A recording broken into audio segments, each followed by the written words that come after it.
These are the prototypes. These are the prototypes. They're so cool. So it's based on Yep. an original comic strip that we started publishing online. Aye. Don't ask him, I'm asking you. In December. Yep.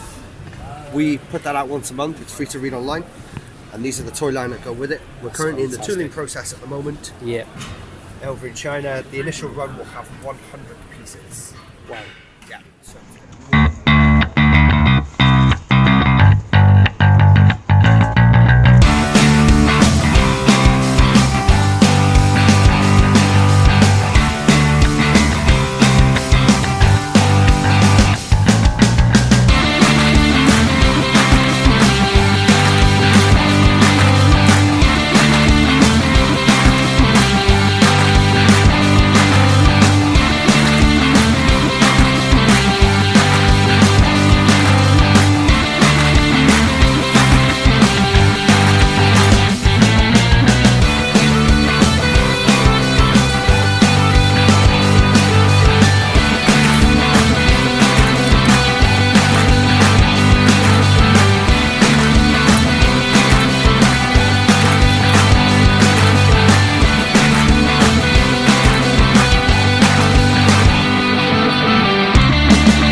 I purchased today.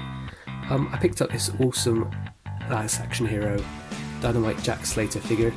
It was £15, but I was happy to get it for £12 from a great dealer. I had this as a kid, mainly a loose figure. If you notice, he comes with the gun for his hand, but no actual gun. A strange thing for them to release at the time. And this is a bit of a strange sort of toy line. It's a film kind of bombed at the cinema. I kind of love the film. I think it's really underrated. I think people just don't get it. But you know, it's a toy line that a lot of collectors are starting to get hold of now because it's a bit of a fun, strange, quirky toy line.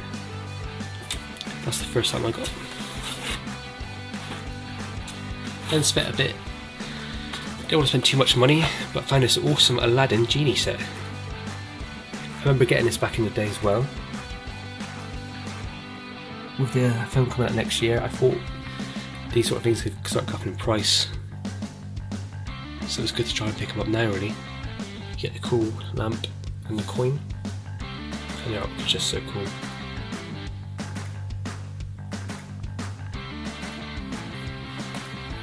Next up, I found some cool Batman animated series figures. So here we got the Catwoman. This Catwoman figures you can get. She's just so awesome how she's made. She's got a whip and her claws and a cat. The Batman animated series is possibly the best incarnation of Batman in my opinion. Very kind of Art Deco style. Really sold the show. So on this we're getting Catwoman, I've also got Man-Bat. He's a cool figure. His arms kind of like go up and move quite well. Got a really scary face.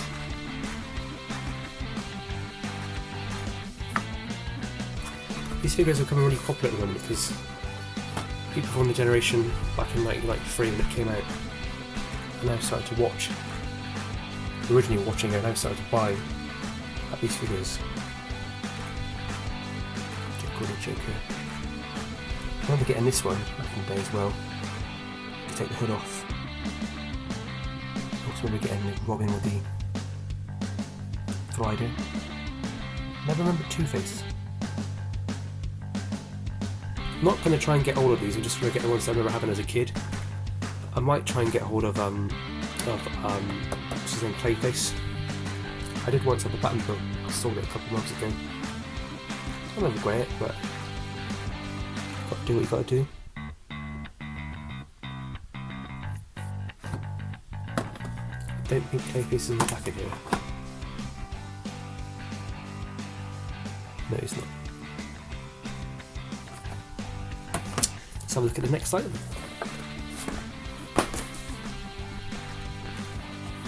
I went to a store and I've been trying to find this range of toys for a long time. They are going up and up and up in price.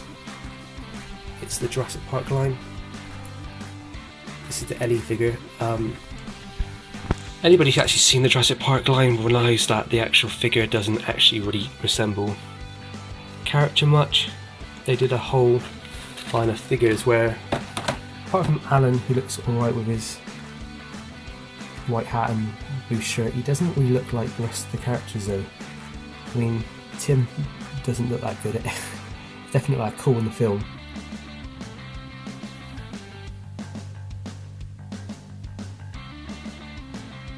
So here, Dennis Minardi's arms rip off to reveal dino damage. The Raptor. In Jurassic Park is a really good toy line. It's fun. It's quite iconic. It was a massive film in the 90s. If you're really into getting hold of 90s toys, Jurassic Park is the one you should really be trying to invest in, because the prices are just going to go crazy soon. I mean, I paid £12 for this figure, but as part of a deal, I can see it getting to £30–40 in the next year or two. Some of the dinosaurs are now going up to hundreds. It's pretty incredible.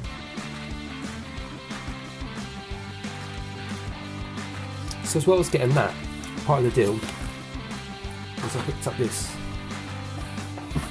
awesome Indiana Jones and the Temple of Doom puzzle with a super print inside.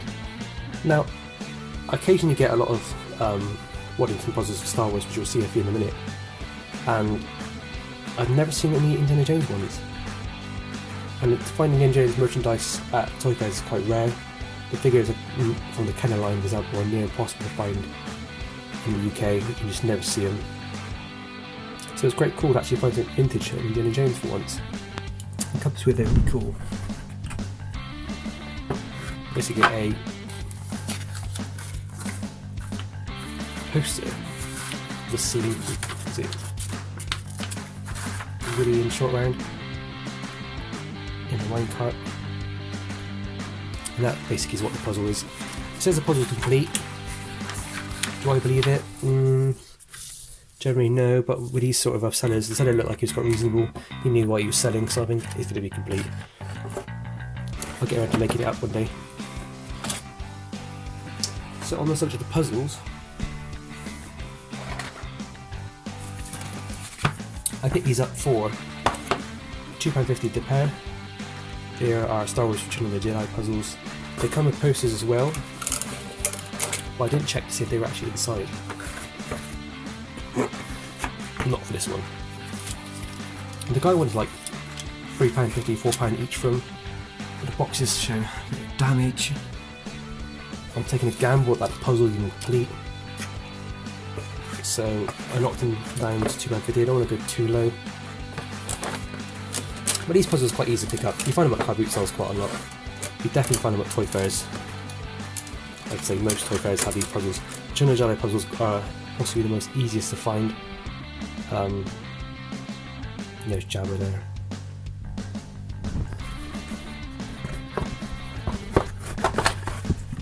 Yeah, no. Poster. Hopefully it should be complete. So the next item, I try and find these as cheap as I can. They used to be quite a cheap item, but they're now going up and up in price. It's a Star Wars card back. So it's not your usual sort of card back. Basically with this one, it has the proof of purchase missing. Now anybody here who doesn't collect vintage Star Wars, you're still probably aware that Star Wars figures are worth a lot of money with no card.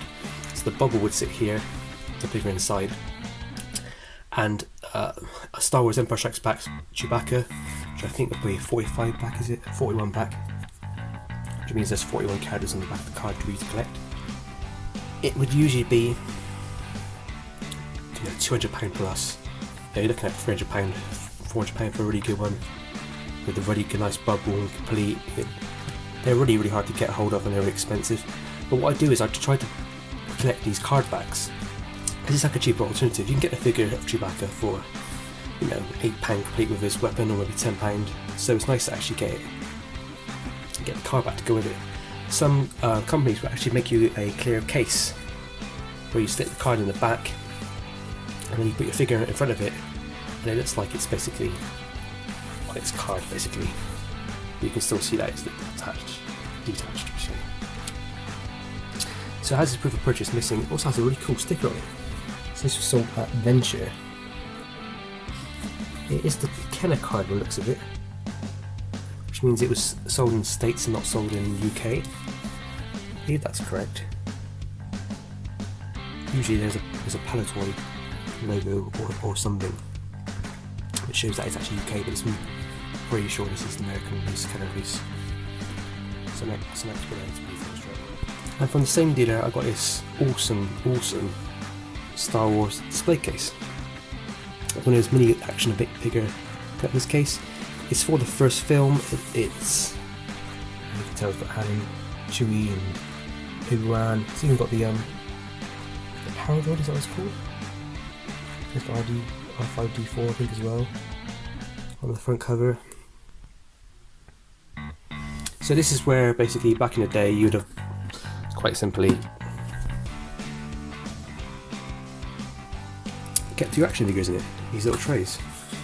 So a lovely dealer gives me a great price. I've been thinking about picking one of these up for ages, but they've always been kind of slightly back in my list because they're not actually like a toy, in a sense. They're not like a figure. I'd rather spend money on the figures, but you know, it's all part of the history of Star Wars and Star Wars collecting. These cool trays. They did one. I know they did them for Empire Strikes Back. I assume they probably did them for Return of the Jedi as well. They also did the massive Darth Vader and C-3PO like heads that you could put your figures in, but they would always fall out. I think these are the better ones for like put your figures in. I generally display my figures, so hopefully if I ever get any spares that I want to sell on any of the future toy fairs, I could put them in this and kind of like bring them along. That's the plan. But it's such a nice little case. It's going to go wonderful in my collection. It's pretty simple thing. It's made of a cheap plastic vinyl sort of thing. So yeah, that's my pickups today from the Birmingham NEC Toyfair. I will be selling again at Birmingham in September. I'll be doing Sandown Toyfair in London end of May. Shepton Mallet again in June.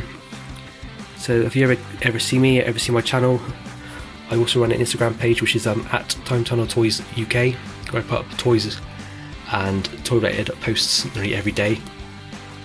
Me and my dad sell under Time Tunnel Toys UK at many toy shows around the UK, as I said. Shepton Mallet in June, Sandown in May, and Birmingham again in September. Hope to see you there soon. Ever say hello when you come see us. Thank you very much.